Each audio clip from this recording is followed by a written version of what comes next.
கொடுக்கிறார். கர்த்தர் இன்றைக்கு பேசுகிறார்.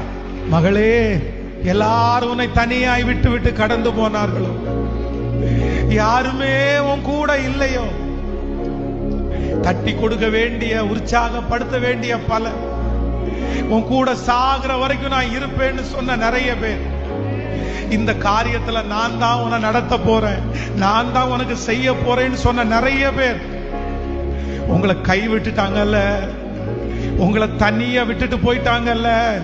ஆனா அப்படி தனிமையை நிற்கிற உங்களை பார்த்து கர்த்தர் வாக்கு கொடுக்கிறார். நான் உன் சத்துருக்களுக்கு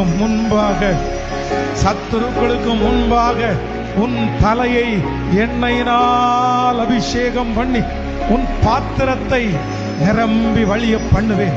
இது கர்த்தருடைய வார்த்தை. இது ஆவியானவர் உங்களுக்கு வாக்கு கொடுக்கிறார். கர்த்தர் வாக்கு